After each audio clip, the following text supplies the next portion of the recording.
Bon, j'avais peut-être envie de lancer une question qui va plus directement peut-être concerner Natacha et Anne, et puis peut-être toi, Clélia, qui a dû donner des cours aussi, peut-être pendant ta thèse, je sais pas, sur votre double casquette à la fois d'artiste et de prof. Et du coup, comment vos recherches nourrissent votre enseignement, comment ça circule avec vos élèves. Toi, je crois que tu es prof en plus dans 2 écoles, non, à Rennes et à Lausanne. Voilà, donc c'est peut-être 2 publics très différents dont tu peux aussi nous parler. Les 2 écoles sont très différentes puisque en Bretagne j'enseigne les beaux-arts en section art. Donc j'ai quand même un poste lié à de photographie, mais j'interviens pratiquement au sein de... je travaille avec beaucoup d'étudiants qui touchent à l'image, mais pas forcément à la photographie, des fois l'image en mouvement, des fois même en fait l'image peinte, etc. Donc c'est plutôt dans de la figuration, ça c'est sûr. Tandis qu'en Suisse, je suis dans le département communication, dans lequel il y a une section photographie spécifiquement, et donc là, mon travail est quand même très très axé à la photographie. Donc, moi, j'interviens dans les 2 écoles, j'interviens au début et à la fin en fait donc, du cursus. Moi, c'est un truc qui me convient très bien en fait. Je trouve qu'il y a un truc super en fait à travailler avec vraiment les très jeunes. Et en même temps, ça implique aussi dans de la transmission. Il y a des besoins qui sont nécessaires, surtout quand on est dans un enseignement lié à une technique. Enfin, l'enseignement en art, et que ça soit dans les 2 écoles, c'est quand même quelque chose qui passe énormément par la parole. Donc, on passe des heures à discuter avec des étudiants sur leurs projets, etc. Et c'est vrai que moi, j'ai un rapport à ça où je trouve que la pratique, c'est important. Donc, c'est vrai que du coup, quand je travaille aussi avec les plus jeunes, j'essaye aussi, en tout cas par rapport au médium photographique, de pouvoir leur donner les possibilités d'avoir le choix techniquement de faire ce qu'ils veulent dans le médium. Donc ça passe aussi par des ateliers pratiques, et je pense qu'on apprend aussi beaucoup de choses. Enfin, moi j'apprends beaucoup de choses sur leur façon de travailler en travaillant avec eux concrètement au studio par exemple. Et ensuite, moi je sais que je fais pas ça à Rennes, mais par exemple c'est quelque chose que je fais à Lausanne tout de suite en fait quand j'arrive. Le premier jour où je rencontre les nouveaux étudiants, en fait, chacun d'eux se présente, et en fait moi je me présente aussi ensuite. Donc, je sais qu'il y a des gens qui trouvent ça complètement contre nature de montrer son travail tout de suite, de peur de les influencer trop, etc. Et en même temps, en fait, moi je sais que pendant 4 ans, 5 ans, je vais passer mon temps à leur demander de s'expliquer sur ce qu'ils font. Et donc je trouve que la première chose que j'essaye de faire, c'est justement de leur montrer qu'il y a une parole assez libre, qui peut être facile, que tous les artistes n'ont pas la même parole. Enfin, aussi justement de décomplexer les choses par rapport à ça. Ensuite, c'est vrai que forcément, je pense que mon enseignement, il est orienté par rapport à ce que sont mes préoccupations, autant au sein de questionnements sur le médium lui-même. Ça, c'est plutôt en Suisse, où des questions sur le réel, sur le hors-champ, sur la fiction, sur le trompe-l'œil, enfin, qui sont des questions qui, moi, m'intéressent aussi au sein de mon travail. Et aussi des questions, évidemment, sur des sujets. Donc moi, j'ai fait pas mal d'ateliers de recherche à Rennes, ce qu'on appelle des arcs. Et c'est vrai que quand je fais des choses par rapport à ça, je m'intéresse à des sujets qui m'intéressent aussi dans ma propre pratique. J'ai fait des choses sur la violence ornementale, sur le cannibalisme, mais c'est ce que je disais tout à l'heure, c'est vrai que l'enseignement c'est quelque chose d'assez prenant. Moi j'avoue, quand j'ai commencé à enseigner, j'étais assez jeune et je ne savais pas ce que c'était enseigner, donc je pense qu'il faut un peu essuyer les plâtres au début. Mais je dois dire qu'en fait, je crois que c'est quelque chose qui me correspond bien. je trouve qu'il y a un truc qui est passionnant c'est qu'ils sont toujours différents. Enfin, tous les ans, il y a des typologies d'étudiants, mais chacun a sa propre histoire, etc. Et c'est inépuisable. Et je trouve que, ils prennent beaucoup, ça c'est sûr, mais ils donnent beaucoup aussi. En fait, moi, je pense qu'il y a plein de choses que j'ai appris ou sur lesquelles moi-même je me suis renseignée pour rester, tu vois, pour être rester dans le temps, quoi. Et du coup, il y a quelque chose comme ça aussi de confronter ces recherches et de voir comment, justement, un étudiant a une toute autre façon de fonctionner. Enfin, je pense qu'il y a c'est la possibilité de rester très ouvert dans sa propre pratique aussi. Le fait d'être dans l'enseignement, d'être en lien avec de futurs artistes ou en tout cas des jeunes étudiants qui s'intéressent à l'art et qui se forment aussi sur les savoir-faire techniques. Vous diriez de quelle manière le fait d'enseigner impacte sur votre propre travail de création? Il a un impact ou pas? Pour avoir eu des discussions avec des artistes qui sont artistes et enseignants, voilà, que j'ai côtoyé, j'ai eu des formations, certains c'était une matière qui était aussi importante dans leur projet, dans leur évolution, dans l'artiste. C'est-à-dire que justement, je pense que quand les recherches dans lesquelles moi je me trouve au moment dans mon travail personnel, c'est très souvent quelque chose que j'essaye en fait de réintroduire dans mon enseignement et donc je suis moi-même parfois j'ai pas de réponse aux questions que je me pose, quoi. Et du coup justement le fait j'essaie de les poser collectivement et que eux aussi amènent en tout cas leur propre réflexion sur la chose. Ça c'est ce que je disais par rapport aux ateliers de création, etc. Moi, ça me demande un travail de préparation, évidemment, parce que j'amène de la matière, quoi. Mais donc c'est déjà un plus, parce que c'est pas forcément un travail que je ferais forcément pour moi toute seule autant, parce que du coup là j'ai une espèce d'obligation, parce que j'amène des choses. Et en même temps, c'est aussi toujours le moyen d'être de leur demander aussi, eux, ensuite, ou ensuite pendant, etc., d'alimenter la chose. Donc ça, c'est une part très importante, quoi. Mais même, en fait, quand on en vient à donner un cours tout simple de lumière, en première année, etc., même pour moi, ça m'apporte encore des choses, en fait, parce que justement, il y a un étudiant qui ne va pas avoir du tout la même manière de l'intégrer, qui va amener des choses tout de suite dans la manière de bouger les éclairages, etc. Je trouve que c'est très enrichissant. Après, c'est vrai que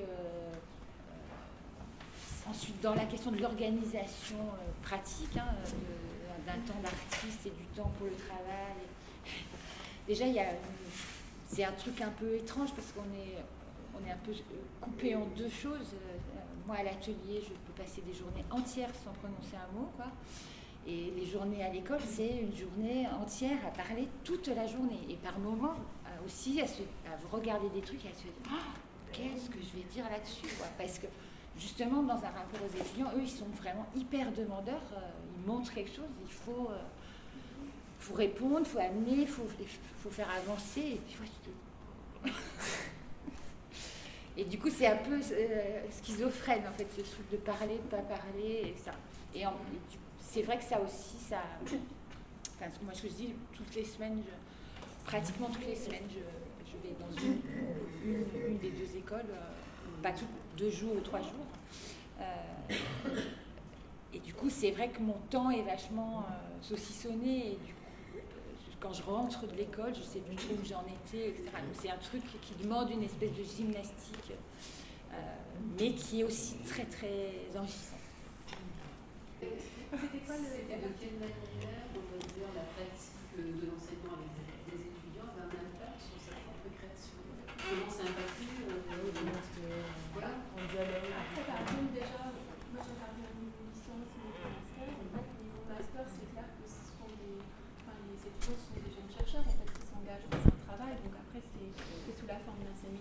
échange, donc on apporte de la matière, mais après ça se construit collectivement. Et moi je demande par exemple d'apporter, enfin, souvent je fais les 2-3 premières séances, j'apporte de la matière et après je demande d'intervenir, d'ailleurs soit c'est un séminaire atelier, soit avec de la matière théorique, soit avec une proposition artistique. Voilà, mais du coup ça se fait avec les étudiants ça.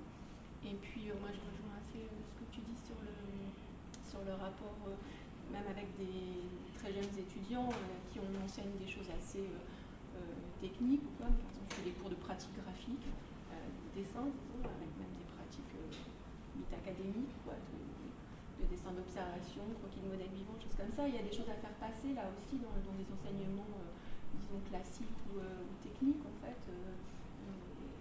Même sur une pratique du modèle vivant, il y a des choses à dire justement sur la performance, sur le geste, sur le geste de création. Enfin voilà, toutes les manières d'amener les choses aussi, quoi. Il n'y a pas des disciplines qui, disons, suggèrent une approche particulière. Je pense que c'est quelque chose d'ailleurs, c'est un pouvoir, disons, qu'on a quand on est enseignant, effectivement, de présenter les choses d'une certaine manière. Et moi, je pense que c'est un devoir qu'on a de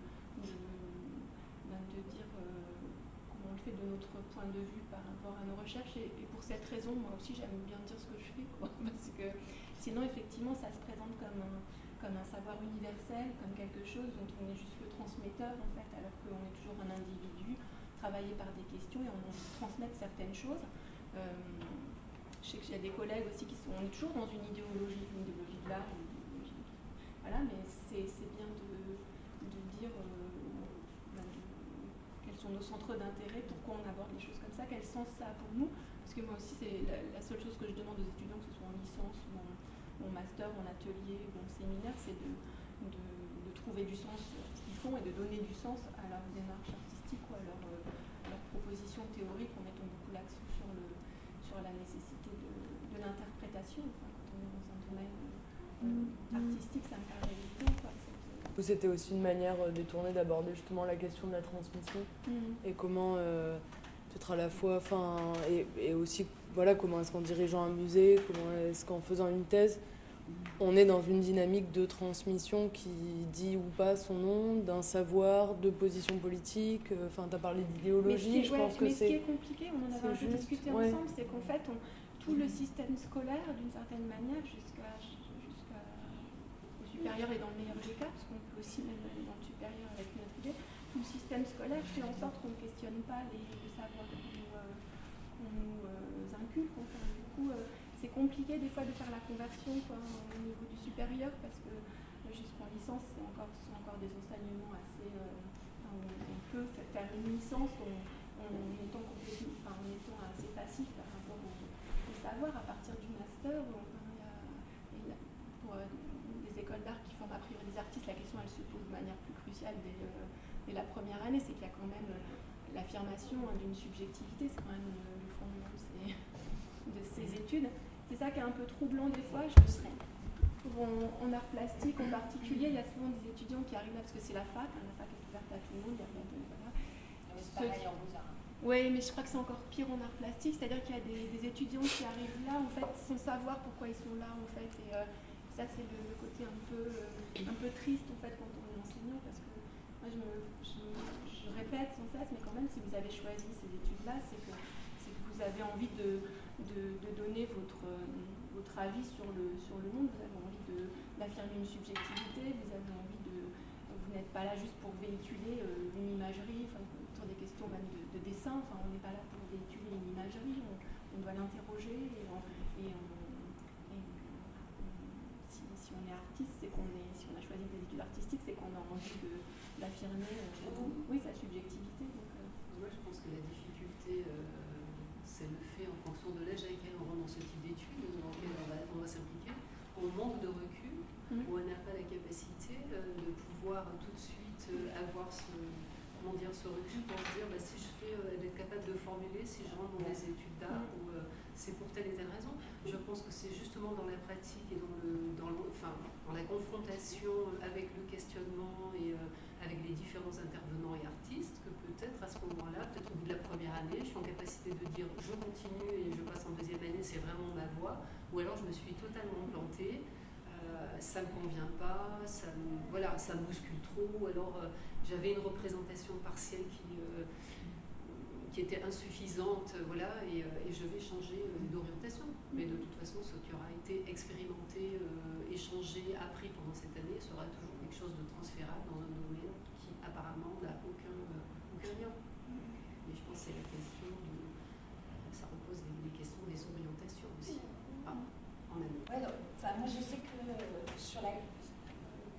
aujourd'hui, en fait, quand les gens rentrent au Beaux-Arts, la plupart des gens ont 18 ans. Donc c'est vrai que moi, quand j'ai fait mes études, on était encore dans un moment où, en tout cas où j'ai fait mes études à la Villars-sur à Nice, le bac était pas obligatoire, il n'y avait pas de limite d'âge à l'entrée dans l'école, et donc c'est vrai que moi je suis rentrée dans une année où moi j'avais 18 ans, mais j'étais la plus jeune de la classe, et il y avait des gens qui avaient fait des tas de parcours différents, etc. Donc c'est vrai qu'aujourd'hui le système a beaucoup poussé, et que pratiquement on n'a plus ce rapport-là où une classe est avec des gens de 25 ans, 28 ans, voire plus, avec des expériences très différentes, et qui rendaient l'expérience très très riche, ça c'est indéniable.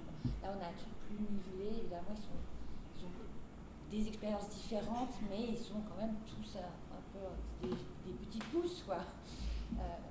Maintenant, je pense que le fait de pouvoir se tromper d'orientation, etc., ça arrive dans tous les domaines. Sur le fait, évidemment, je pense que la question d'avoir une parole, en tout cas en étant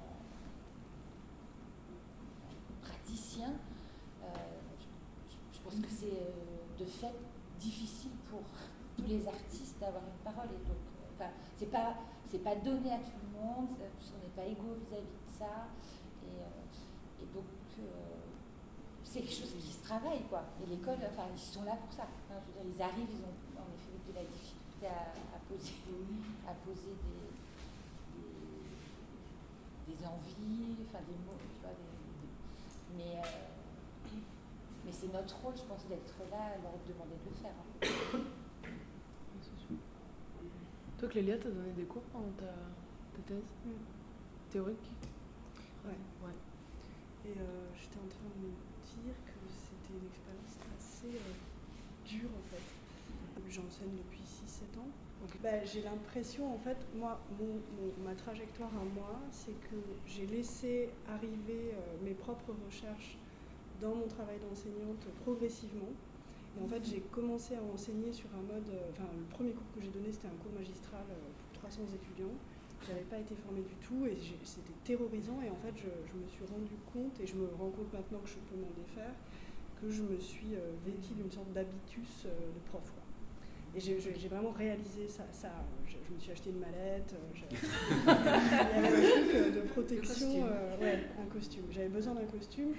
Et en fait, je pense que ça m'a aussi appris à m'exprimer publiquement, à parler publiquement, mais dans une forme qui est en fait très magistrale, quoi, qui est vraiment celle du savoir savant. Et c'est un désapprentissage pour moi que de rendre les choses beaucoup plus simples et subjectives. Et je me présente depuis très récemment, quoi. Avant, j'étais pas ce truc universel parce que je le déconstruisais théoriquement, mais j'ai vraiment ressenti physiquement un truc de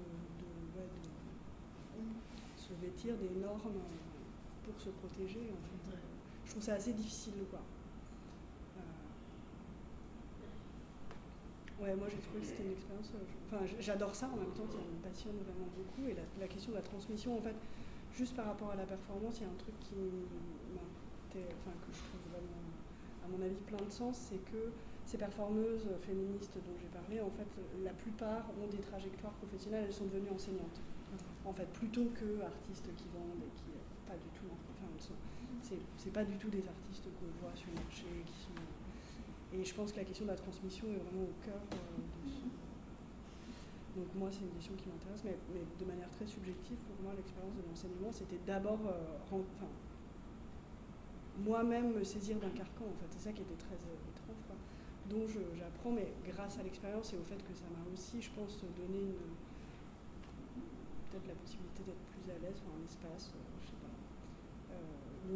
que j'essaye maintenant de déconstruire. Vous faites des ateliers au McVal, j'imagine, des workshops, des choses comme ça? On en fait tous les jours. Tous les jours, ouais. Et non, j'exagère, on en fait plus. Parce que c'est pareil, j'imagine, d'être commissaire d'exposition. Toi, t'es exactement co-directeur du McVal? Non, je suis chargé des expos temporaires. Chargé des expos temporaires, ok. Je vais réussir à intégrer. Du coup, c'est pareil, faire une exposition, c'est aussi avoir un geste politique, c'est ce qu'on disait ce matin. Et donc, il y a forcément une dimension de transmission, d'avoir quelque chose à dire. En plus, ce que tu disais de la nécessité d'ouvrir l'exposition aux familles. Que ce soit une expo qui puisse être visitée en famille, pas interdite au moins de 18 ans. Après, moi j'ai la chance c'est pas moi qui m'occupe de ça, c'est-à-dire que c'est pas D'accord. moi qui fais les ateliers, évidemment, c'est pas moi qui fais les visites, Ouais. je sais pas faire, et c'est une vraie technique, quoi. Par contre, je sais que c'est pour moi hyper important, mais avant d'arriver au McVal, c'était déjà important, d'accompagner, les expositions, qui sont des propositions, hein, évidemment, d'accompagner ça par une présence à un moment donné, par une visite, par une rencontre, en tout cas de cette nécessité d'incarner le propos que je peux tenir dans l'exposition, quelle qu'elle soit, d'ailleurs, que ce soit une monographie ou une expo collective. Et puis après, donc évidemment au McVal c'est plus facile parce que y a le contexte pour, et puis parce que c'est mon endroit de travail fixe, quoi. Donc je suis bien plus disponible qu'avant où j'étais un commissaire indépendant, où c'est plus compliqué à organiser. Et ensuite, il y a toute une équipe des publics qui travaille justement sur les programmes d'ateliers, de visites, de conférences, de rencontres. Et ils travaillent ensemble, et on travaille aussi ensemble, les expositions temporaires et l'équipe des publics, pour mettre en place certains types d'actions ensemble, pour travailler ensemble justement cette question de la transmission, de la médiation, et qui sont pourtant... Et en même temps, c'est pas mon métier, mais je veux pas que ce soit mon métier. Ouais. Mais tu le prends en compte dans ta manière de concevoir l'exposition. Oui, je pense que c'est hyper important. Alors après, c'est rarissime dans les musées. Ça, ce genre d'attitude, c'est rarissime. Traditionnellement, l'action culturelle, ça vient à la fin. Les conservateurs et commissaires d'expo ne parlent surtout pas aux conférenciers, il ne faut pas déconner quand même. Alors que moi, dès l'ouverture du McVal, l'idée, c'était vraiment, au contraire, on travaille tous ensemble et il y en a qui sont plus visibles, mais on est tous aussi importants dans la mise en place de ces événements-là. Et il y en a qui sont plus visibles, chacun son boulot. Mais avec cette idée je ne sais pas, sur Chercher le garçon, par exemple, on a fait des rencontres avec les conférenciers. On a dû faire 10 rencontres. Donc ils ont été tenus au courant des avancées du projet, de mes doutes, de mes questionnements, de mes renoncements, de mes erreurs, de tout ça. Et je pense que c'est hyper important. Moi, il me semble que c'est très important que ces gens qui sont censés transmettre ma pensée ou la pensée de l'artiste, ou je ne sais pas, en tout cas des choses, soient au courant de comment ça se fabrique, quoi. Ça me fait penser. Sur la question du collectif, en fait, justement, parce que ce que tu dis me fait penser que c'est un trait peut-être commun dans les musées ou à l'université où les chercheurs, les profs travaillent souvent seuls. Sauf à Lille, vous êtes trop. En tout cas, nous ici à l'ENS, ça c'est sûr que je le vois. Vous, je sais pas, à Lausanne, à Rennes. Oui, non, c'est une espèce de vœu pieux, le fait de travailler tous ensemble, la transdisciplinarité entre les sections, voire entre les écoles, voire entre l'école et la fac, etc. Donc il y a quand même des choses qui se font, etc. Mais de toute façon, il faut se rendre compte que toute chose qui se fait, qui est hors norme, elle demande plus de travail. Donc, ça, c'est évidemment toujours aussi quand même une question, puisque finalement, on n'a pas tant de temps que ça et on n'est pas tant rémunéré pour le temps qu'on passe. Et c'est vrai qu'aussi, après, il faut trouver des accointances, en fait. Et c'est vrai que moi, je sais que dans les écoles, Lausanne, c'est très différent parce que Lausanne, c'est comme une entreprise. Donc, mais à Rennes, en tout cas, ou dans les écoles françaises où j'ai enseigné, le rapport à l'image est quand même toujours compliqué en beaux-arts. C'est pas si simple. Il n'y a pas tant de gens qui sont intéressés par l'image et par les problématiques liées au corps, corps de la femme, etc. Donc c'est pas toujours simple justement de mener un projet à plusieurs, etc. Enfin, et en même temps, c'est vrai que c'est normal qu'il y ait que tout soit représenté,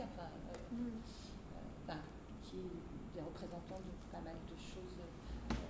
Mais moi, j'ai pas forcément envie de travailler, je sais pas, sur le territoire. Non, mais donc. Voilà, il faut trouver. Oui, non, il faut le trouver. Donc, c'est sûr que travailler en collectif, collectif, tout le monde est un peu ouvrir envie de travailler sur tout. ces sujets qui l'intéressent, oui. Ça, Ouais. on est quand même dans une école des beaux-arts avec des gens qui ont des égos et puis on leur demande de les affirmer. Voilà. Et puis après, c'est vrai que là, moi, cette année, on fait un séminaire à 3 avec un collègue en musicologie et on danse. Mais du coup, on est sur un créneau où on est de toute façon là, et donc on vient, mais par exemple, on est payé 3 fois 6 chacun, et on vient, il est 18h. Ouais. Enfin, donc voilà, on vient en plus parce que ça nous plaît de faire ce projet à 3. Mais voilà, on n'est pas payé, évidemment, on ne va pas payer 3 profs pour faire un séminaire collectif. Quoi. Voilà. Donc après, ça peut être des arrangements, effectivement. Si moi je suis sur place le matin, ça ne me dérange pas de rester. Voilà, je viens, mais je fais des heures en plus pour ça. C'est chouette.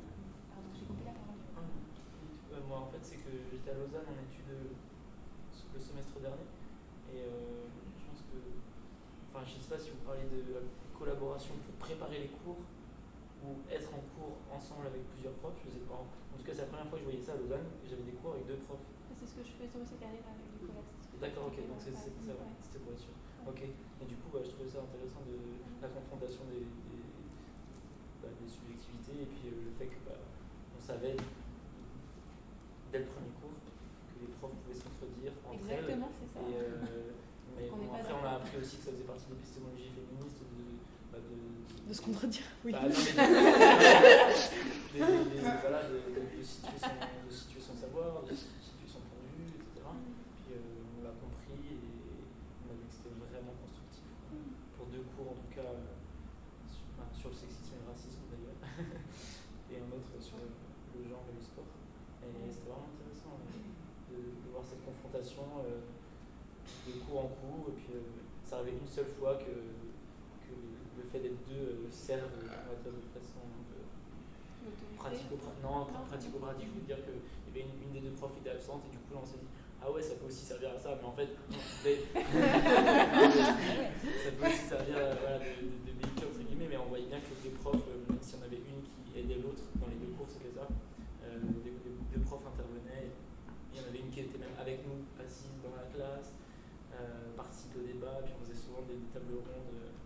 C'était vraiment pertinent, je trouvais, comme façon de faire. Ouais, je pense que c'est bien pour les étudiants et pour les enseignants. Mais forcément, pour la structure, ça coûte 2 fois plus cher. Bah oui, sauf à effectivement avoir Sauf des à- arrangements. C'est Ouais. Lausanne. Oui, non, mais ça, L'université de la Lausanne. Suisse, c'est autre chose. Puis les frais d'inscription sont peut-être pas les mêmes aussi. L'université Ou de Lausanne, c'est pas- c'est moins cher. En fait, Ah ouais. c'est très subventionné en fait. Ok. Il y a aussi beaucoup, le privé aussi intervient, donne de l'argent partout là-bas. C'est un pays riche, quoi. Ouais. Et c'est vrai, ça Bon, la France est plutôt un pays riche par rapport à d'autres. Oui, mais je suis sûre que C'est vrai qu'il y a des quand tu vois la restrictions, comparaison, Ah c'est un non, pays je sais, plus ouais, riche. mais bon. La Suisse, c'est un pays tout petit. surtout. Oui, c'est ça, c'est tout petit. Comme on n'est pas beaucoup, je suis un peu curieuse de savoir ce que vous faites et comment vous êtes venus là au colloque. Si vous voulez bien faire un petit tour de table, parce que là, du coup, vous savez ce que nous on fait, mais vous êtes pas présenté.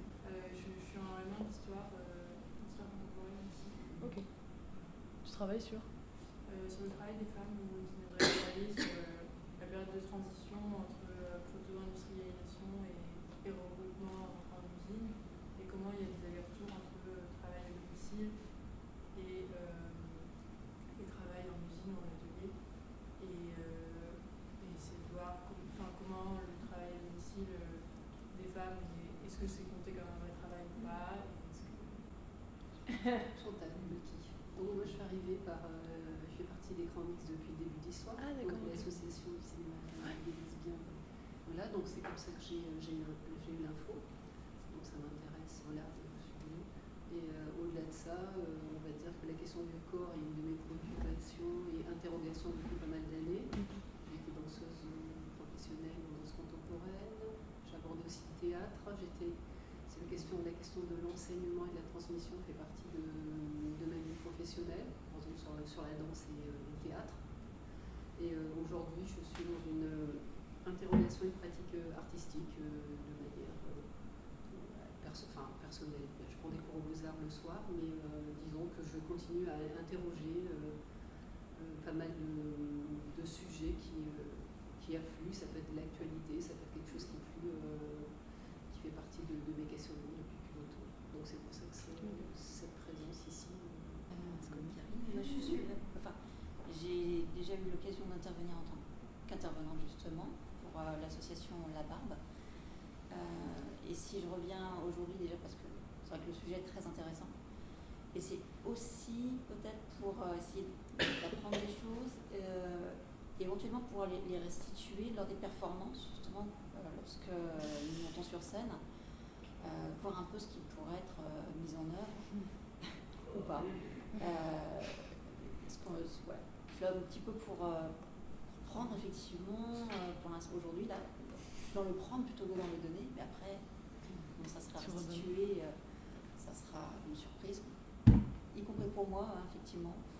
C'est vrai que monter sur scène, c'est toujours une performance, quoi qu'il arrive, surtout quand on monte sur scène et qu'on n'est pas attendu. Comme c'est le cas pour l'association La Barbe, on n'est pas attendu, et parfois, à Paris, je sais qu'il y a eu des fois, ça a été assez violent. Juste tout le monde sait ce que fait La Barbe, vous êtes... tu peux développer un tout petit peu. La Barbe est une association féministe qui intervient sur scène quand dans des colloques, des réunions d'entreprise, il va y avoir 100% d'hommes sur scène, ou presque 100% d'hommes sur scène, et à ce moment-là on monte sur scène, on s'affuble d'une fausse barbe, et on félicite ces messieurs de rester entre eux. Mais des fois ça se passe bien et des fois ça se passe mal. Je sais que j'en faisais pas encore partie. Il y a eu une intervention ici même, à l'ENS, il y a quelques années. Et les réactions qu'il peut y avoir du public, du coup, qui se sentait intervenant mais qui d'un coup d'un seul se retrouve public et spectateur de ce qui arrive, peut être très varié et soit un grand silence, soit ça peut être assez violent. Et je ne parle pas que des gens de la sécurité. Il y a certains films qu'on trouve sur YouTube, si vous tapez ça sur YouTube, vous trouverez Good Emotion. Vous aurez des vidéos, surtout sur Paris, où certaines réactions sont là pour couvrir le bruit et ne pas entendre le discours, qui est généralement un texte très court, hein, ça dure 1 minute 30, mais qui est, ça peut être très très violent, soit dans la symbolique, soit physiquement, où elles sont attrapées et dehors. Je m'appelle Whitney, je suis américaine et je tutoie anglais, mais je suis ici parce que je suis intéressée par le sujet. Ok. Solène. Je suis en master égal, master d'études genre à Lyon 2. Et du coup, j'ai vu ça. J'ai eu info par une amie qui est en études à Bruxelles, études genre à Bruxelles, qui travaille beaucoup sur le corps, qui prépare le colloque sur le corps à la fin du mois d'octobre. Voilà, donc elle m'a invité à y aller, donc je vais y aller, et puis en même temps elle m'a dit, au fait, On va voir ça, du côté de chez toi il y a ça. Et voilà. Et puis à Lausanne, quand j'étais à Lausanne, on a créé un collectif qui s'appelle le GRA, le groupe genre réflexion action, et qui a fait une action comme La Barbe, en s'inspirant de La Barbe. Et effectivement, on a eu des réactions ultra violentes, ce qui a donné lieu à une médiatisation du coup d'ampleur dans tout le canton de Lausanne. Et bref, je n'avais pas prévu de dire ça, mais du coup, tu m'as donné mon plateau pour le dire. Donc voilà, et voilà, où il y a eu un militaire, enfin c'est une société masculine, une société d'étudiants du coup non mixte qui refuse les femmes sur des bases hyper discriminantes et à base de elles nous déconcentrent, on ne peut pas travailler entre nous si elles sont là. Voilà. Donc au-delà des insultes du style retourner à la cuisine, enfin, des trucs même qu'on entend dans les vidéos de La Barbe, hein, qu'on a bien regardé avant de faire notre action. Et donc sur le même modèle un peu, on a lu un texte félicitant la future bourgeoisie blanche suisse hétéro Et du coup, il y a eu de la violence physique dans des endroits où c'était pas possible de filmer. Du coup, on a juste entendu les cris et on a eu les témoignages du coup après coup. Voilà, c'était ultra violent. Voilà. Mais bon, ça, c'était juste une parenthèse. Et puis voilà. Et sinon, je travaille sur la techno et les clubs de musique techno. Et comment la fête peut être un moyen de transgresser les normes, mais de les rappeler aussi à partir du moment où la fête est terminée. Un peu sur le même principe que l'analyse du carnaval, comment le carnaval critique le roi pendant une semaine et à la fin on rappelle bien que c'est le roi qui domine. Moi je m'appelle Talia, je suis en M2 d'études théâtrales à l'ENS. Tu travailles sur quoi? Alors je ne sais pas. D'accord. J'ai travaillé sur l'occupation des lieux non conventionnels à Sao Paulo par une compagnie, je pense aujourd'hui la compagnie brésilienne la plus connue qui s'appelle le Théâtre da Vertigem. Oui. Je voudrais revenir sur ce que disait Karine et tenter de le lier à l'exposé de Clélia. Tant dans les performances politiques, comme la barbe, ou dans les performances artistiques, est-ce qu'on peut dire que l'humour a une place prépondérante et quel rôle ça joue? Moi, je sais que j'ai choisi vraiment de parler d'ironie parce que pour moi, c'est quelque chose qui est très présent dans les performances féministes et qui les définit assez bien et en fait qui là aussi est souvent recouvert par une interprétation de politique, de provocation, alors que je pense que c'est une stratégie, enfin d'ailleurs qu'on retrouve partout, mais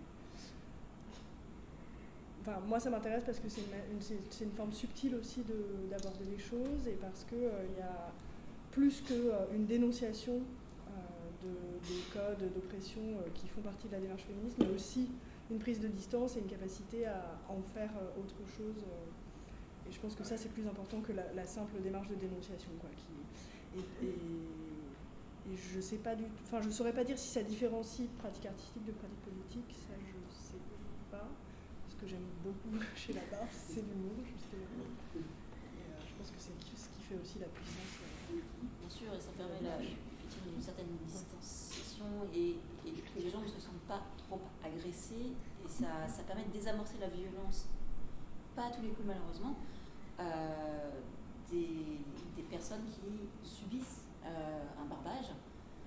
Ça peut les décontenancer, mais maintenant c'est vrai que comme la barbe est plutôt connue, on est attendu, surtout à Paris.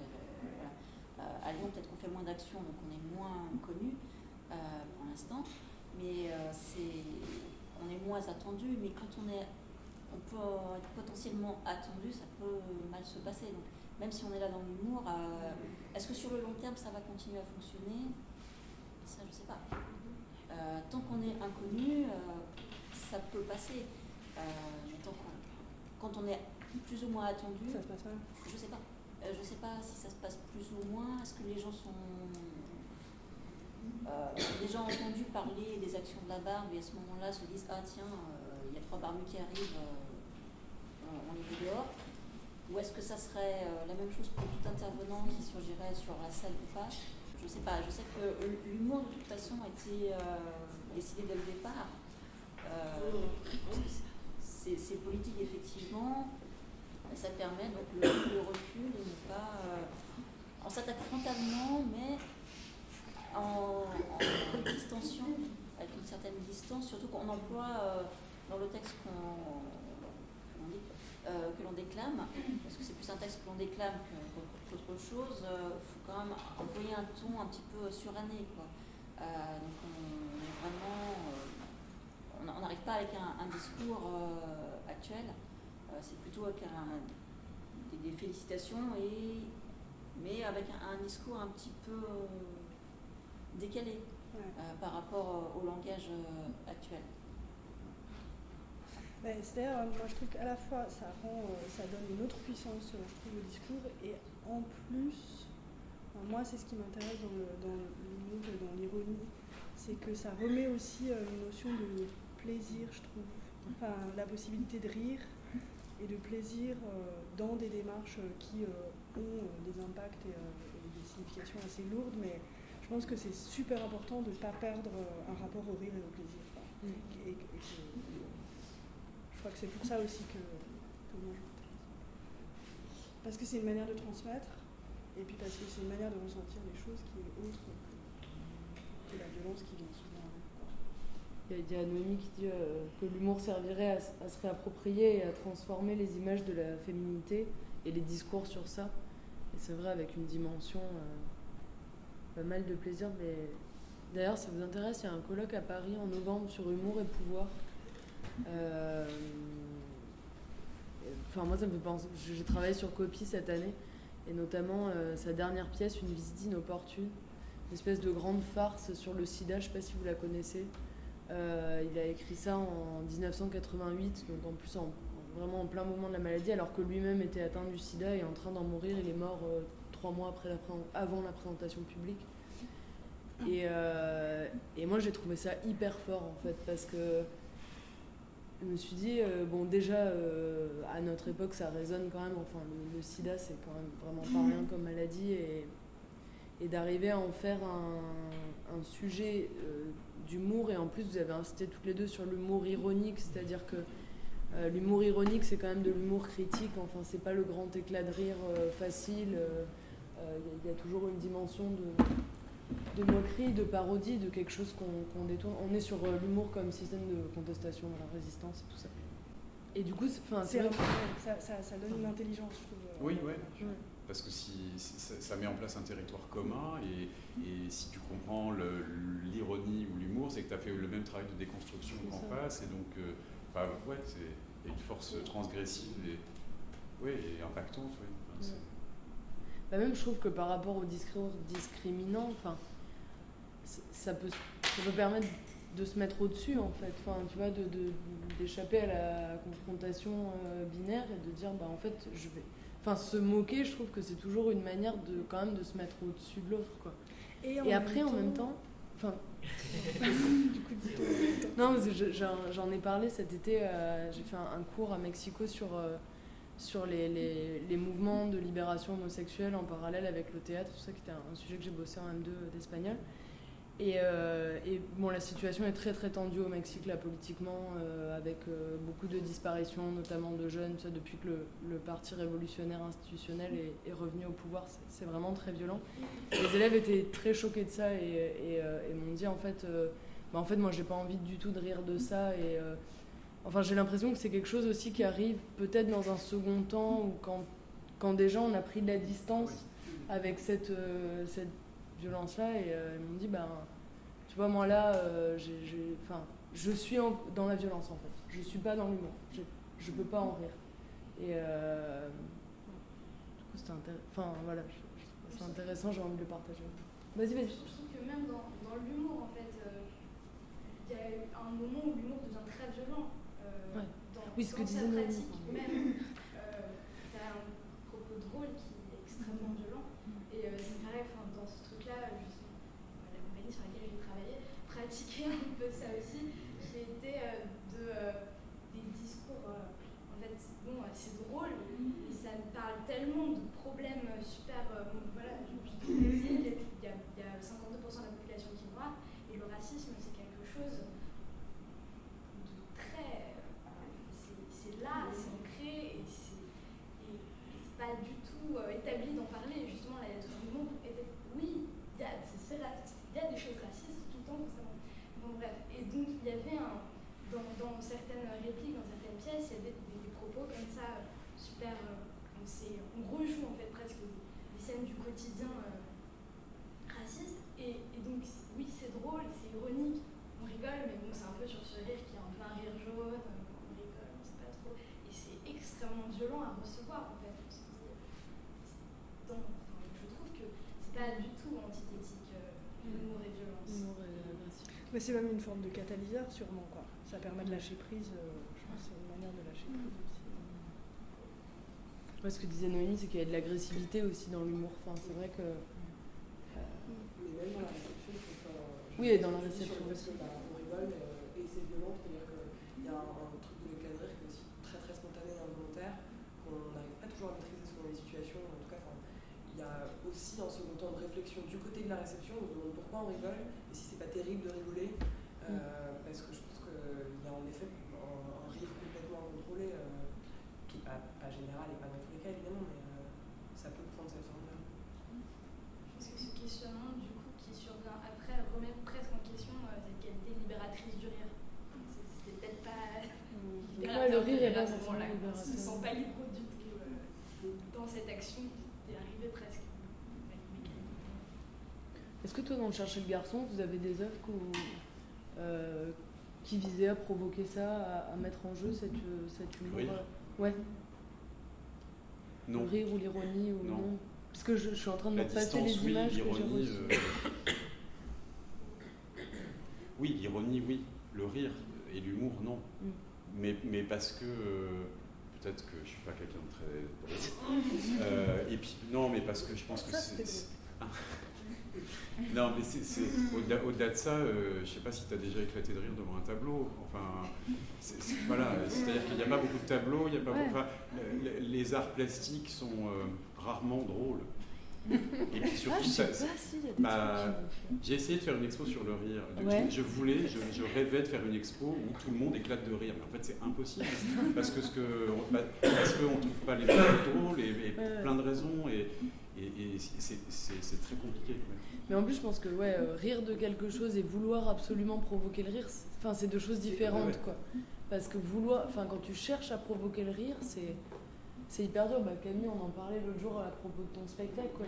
Il y a des scènes que tu veux faire drôles et le comique, c'est hyper dur, quoi. Mais c'est parce qu'il y a vraiment une différence aussi, ça me faisait penser à ça, mais dans la volonté de créer le comique et finalement l'humour et l'ironie aussi, c'est dans la production, mais il y a quelque chose dans l'humour qui est vraiment beaucoup du côté de la réception, en fait. On ne sait pas à l'origine si la production a vocation à être comique, mais de fait, et c'est ce que tu disais, qu'il y a une réaction de rire spontanée sur des choses qui sont parfois extrêmement violentes, mais est-ce que ça avait une vocation comique? Pas forcément, en fait. Alors après, ça n'empêchait pas que, par exemple, dans Chercher le garçon, il y avait des éclats de rire, mais qui n'étaient pas... à des endroits de l'expo que je trouvais vraiment pas drôles. Sur des pièces qui étaient vraiment pas drôles, mais après tout, pourquoi pas. Ce que dit Noémie, c'est c'est peut-être aussi mal vu de s'esclaffer dans un musée. Non, c'est comme à la bibliothèque, quoi. Je suis d'accord avec toi, Noémie, parce qu'il y a aussi une histoire de temporalité où ce que tu disais sur le musée, sur l'expo où il est difficile de faire rire, il y a quelque chose de l'instantanéité au théâtre, ou même quand on est seul dans une chambre à lire un livre, par exemple, qui va beaucoup plus se passer. Il y a un truc de l'ordre de l'intimité quand on est seul dans sa chambre à lire, et puis au théâtre, il y a forcément quelque chose qui frappe d'emblée, alors que face à une œuvre-là, on a quand même tout le temps de la regarder, d'ajouter. Et puis on est regardé en train de regarder aussi, mine de rien. C'est quand même super rare d'être seul dans une salle d'exposition. Oui. Parce que ça veut dire pas de gardien, pas de caméra de surveillance. Etc. Et puis on est entouré par les œuvres. Donc je pense qu'il y a aussi peut-être ça. Oui, c'est un dispositif qui favorise quand même pas les affects assez directs. En fait, c'est quand même on attend quelque chose de l'ordre de l'admiration, une approche justement pas trop affectée. Et justement, en fait, même je pense que même quand on rit et qu'on est gêné d'avoir ri après, ça veut dire qu'il y a quelque chose qui sort, qui est corporel, quoi, qui est de l'ordre de l'affect et qui court-circuite avec ce qu'on aurait voulu penser. Et je pense que c'est important de laisser la place aussi en réfléchissant après au pourquoi dans le cas où c'est gênant.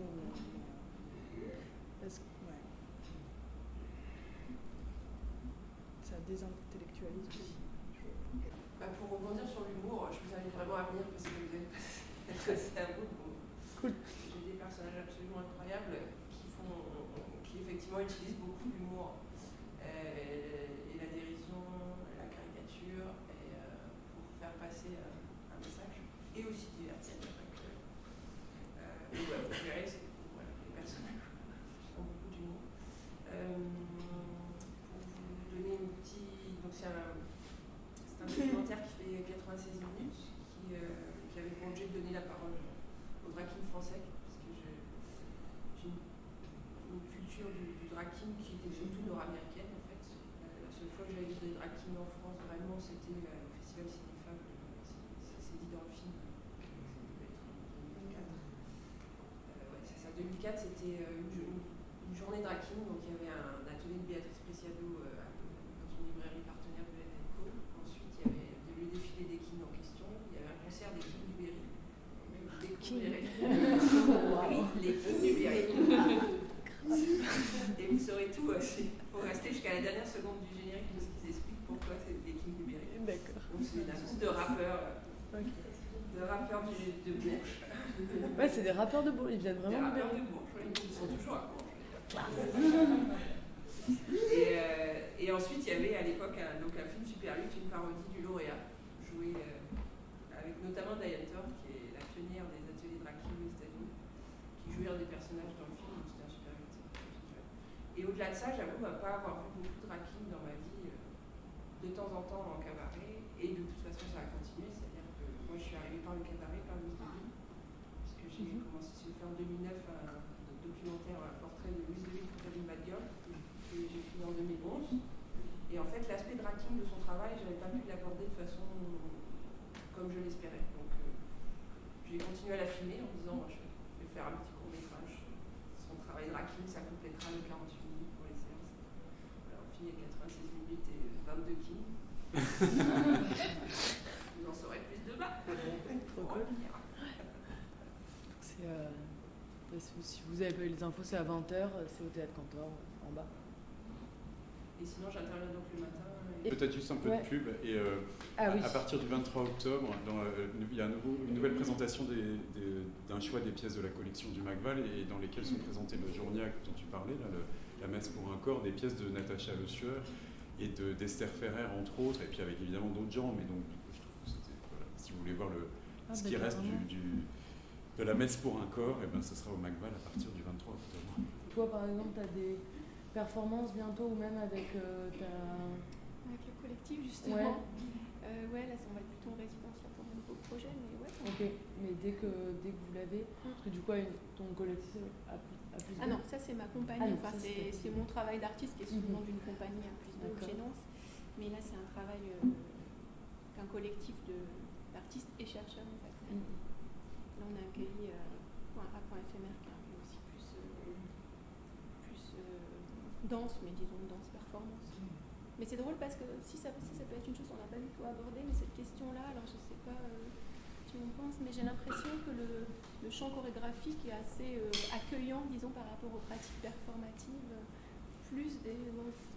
Je ne pense pas que c'est plutôt les performeurs qui vont vers le champ chorégraphique parce qu'il y a plus de fric et des infrastructures. En tout cas, c'est soutenu qu'ils sont un peu plus, du coup, du côté des arts vivants.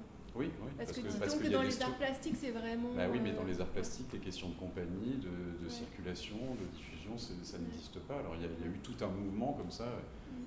Mais quand même, j'ai l'impression qu'on... Alors, je n'étais pas présente là dans les années 70 pour voir comment ça se passait réellement. J'ai l'impression que le champ des arts plastiques accueillait finalement toutes les formes hybrides. Et que c'est plutôt, ça s'est déplacé un petit peu du côté du champ chorégraphique. Ça revient, moi, je trouve. Enfin, il y a une espèce de mouvement de bascule, à mon sens. Hein, mais c'est peut-être parce que les chorégraphes qui sont d'anciens plasticiens en ont marre d'être dans le champ chorégraphique. Tu vois, enfin, je sais pas, j'en sais rien. Et en même temps, on s'en fout de ces histoires. C'est toute une histoire de va-et-vient de toute façon. Ouais, bien sûr. Enfin, on s'en fout, non, on s'en fout pas parce qu'au ministère, il y a des cases, par exemple, et que si t'es pas dans les cases, si t'es entre les cases, et ben ça marche pas. Bah oui. Par exemple, c'est quand même important. C'est souvent quand on est, on va dire, en dehors de la norme, qu'on arrive aussi à faire bouger les lignes, et après, c'est vrai que ça s'inscrit dans l'histoire de l'art.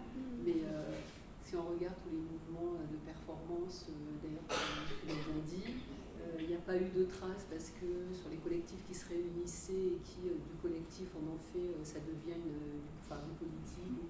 On n'a pas gardé de traces parce qu'on ne pensait pas qu'on allait nous en demander, peut-être que ça allait forcément s'inscrire dans une histoire de l'art et de la performance. Voilà, voilà, en même temps, il y a pas mal de personnes qui se définissent peut-être pas comme des artistes, mais qui sont dans une recherche, dans une contestation, dans une marge, et qui, 10 ou 15 ans plus tard, vont être rattachés à un mouvement. Je pense qu'aujourd'hui, ça continue encore. Et pour rebondir sur l'histoire de la performance, en tout cas, dans les musées aujourd'hui, dans l'art contemporain, la performance, même si elle n'a pas une place immense, elle existe, elle est présente. En tout cas, elle est extrêmement présente. Il y a une nouvelle section au FNAC, par exemple, qui ne fait qu'acheter des œuvres immatérielles et des œuvres performatives. Voilà, et puis systématiquement. Mais après, il y a aussi l'impératif d'événementiel qu'on demande aux musées et aux structures, par exemple, et que du coup souvent la performance devient, mais ça c'est un truc que j'ai pas dit ce matin par exemple, mais la performance devient la cerise sur le gâteau, le truc le plus pour le vernissage, etc. Et ça répond à l'impératif de l'événementiel. Alors par exemple pour Chercher le garçon, les performances elles étaient surtout pas le soir du vernissage de toute façon, et après elles avaient un cartel dans la salle d'exposition au même titre que les tableaux, les photos, tout ça, elles étaient présentes dans le parcours conceptuel et théorique par juste la description et puis des traces ou pas qu'on avait imaginé avec les artistes ensemble, quoi. Mais en même temps, maintenant il y a des festivals de performance, il y a tout un tas de trucs, il y a des... Oui, voilà, enfin, c'est hyper présent. Ça s'est jamais arrêté. Après, il y a eu des périodes dans l'histoire de l'art ou dans la pratique qui étaient plus ou moins importantes, qui ont été des périodes charnières, les années 70. Mais en même temps, dans tout courant de l'histoire de l'art, la performance a toujours existé. Après, il y a les questions des situationnistes, peut-être je pose la question, voilà. Mais ça a été présent. Après, c'est plus la place des institutions ou des changements de la question de l'œuvre d'art qui sort du musée et de différents lieux où on expose, où on montre, où on performe, qui là a interrogé différentes formes. Ça peut être chez des particuliers, des gens qui se sont réunis ensemble, des squats, enfin voilà, toutes ces choses-là qui ont existé. Et aujourd'hui encore, moi je côtoie des jeunes artistes ou des futurs artistes qui sont qui font des études d'art. Ils sont toujours en train de se poser aussi la question en dehors du musée, en dehors de l'institution, comment montrer le travail, comment exister, parce que finalement c'est aussi la question de la visibilité, de pouvoir montrer ce qu'on fait, d'interroger de ce lien entre ce que je produis et l'interaction entre le regardeur et celui qui a produit. Aujourd'hui, c'est... Enfin voilà, en tout cas dans les jeunes artistes. Oui, mais justement, c'est pour ça que, à mon sens, il y a une recrudescence d'actes performatifs, parce qu'on va... performance, c'est un truc, c'est une espèce de grande valise dans laquelle on peut ranger plein de choses, mais en tout cas de gestes et comme ça, et on voit de plus en plus de jeunes gens qui font ça, mais c'est aussi parce que ça répond à des questions économiques, c'est-à-dire qu'on a besoin de rien pour faire une performance. Bah oui. Voilà. C'est pour ça que les écoles d'art d'ailleurs mettent ça comme axe. Il y a plein d'écoles d'art qui se regroupent d'ailleurs et qui ont des axes, que ce soit à Bourges, mais aussi Tourangeau-le-Mans, c'est tous les axes de performance là, et même à Tourcoing, là, Nord-Pas-de-Calais aussi, pareil. Oui, et puis de plus en plus de nouveaux lieux, le Générateur à Gentilly par exemple, l'Amour à Bagnolet, un certain nombre de lieux comme ça qui n'ont que des programmations de gestes, d'actions, de trucs, de conférences performées, d'objets hybrides dont on ne sait pas très bien quel est le statut, et puis on s'en fiche un peu, mais non, je pense que c'est hyper visible. Il y en a une qui demande ça consistait en quoi une performance dans Chercher le garçon. Il y en avait plein. Plein de sortes différentes. Il y avait Thomas Seller qui tentait de lutter contre le porte-bouteille de Duchamp en le faisant tomber, dans une espèce de combat un peu illégal comme ça. Il y avait aussi des images de Florian Sicard qui pendant 10 heures sur une espèce de podium était en transformation permanente. Dans une espèce de mouvement permanent. Alors, il passait de la plante au robot, en jouant avec tout un tas d'attributs comme ça. Qu'est-ce qu'il y a eu encore Il y a eu Steven Cohen le soir du vernissage qui était là. Alors, c'était pas annoncé, c'était pas une performance, mais en même temps, ça en était une. Il avait une tenue très particulière et chez Steven Cohen, tout ça fait sens. Il y a eu des concerts, il y a eu plein de formes différentes. Moi, je voulais te demander aussi, Claudia, nous parler un peu de l'aquagémologie, si tu veux bien. On avait évoqué... Non, il ne faut pas en parler encore. Si, on peut, ça démarre. Ça n'existe pas encore complètement. Ah, d'accord. C'est en cours. C'est en cours, ouais. En fait, j'ai créé une discipline avec une copine qui est plasticienne. Enfin, on a créé une science de l'aquagym. L'aquagym, vous voyez, tout le monde voit ce que c'est? Ouais. L'aquagym, le truc où on Ok, fait de la gym dans le... Ouais. Donc on a tout un projet de conférence sur l'aquagymologie en fait, qui est la science de l'aquagym où on a à la fois une démarche très scientifique d'enquête, d'entretien avec des profs et des nageuses et d'observation du bassin et en même temps toute une réflexion sur la poétique aussi de l'eau et puis plastique sur la frite en mousse, la planche. Donc on parlait d'ironie tout à l'heure. Il s'agit aussi de travailler sur le discours savant avec ironie et puis avec le corps. Mais bon, on a notre première conférence en octobre à Bruxelles. D'accord. Oui, On les comprend. Hein. C'est les Belges qui nous ont accueillis d'ailleurs. Quelle surprise. Et on a vocation à montrer ça dans des lieux d'art et à l'université. Et à l'université. Là, c'est une nouvelle discipline scientifique. Non, mais j'avais envie de nous en parler un tout petit peu parce qu'on a beaucoup parlé de l'humour qui, je pense, est très accepté dans la performance, dans l'art en général. Et bon, vous avez bien compris qu'il y avait une dimension un peu réflexive de ce colloque où on essaie de remettre en cause, enfin, en tout cas en question, je ne sais pas si en cause, mais les savoirs universitaires. Et il me semble que l'humour à l'université, c'est pas forcément très très bien accueilli. C'est pas moi étant une grande adepte des blagues, je suis souvent mal comprise. Et voilà, je pense que ça participe aussi de ce truc un peu très sérieux, très frontal, très désincarné, d'essayer de pas faire d'humour. Et donc je trouve que là, votre projet, il s'inscrit complètement à la fois dans une réflexion de comment on crée une discipline en même temps avec des apports théoriques solides et en même temps en prenant un objet qui est a priori totalement ironique et en mêlant un peu tout ça. Et du coup, je trouvais ça chouette. J'avais envie de t'en parler un peu.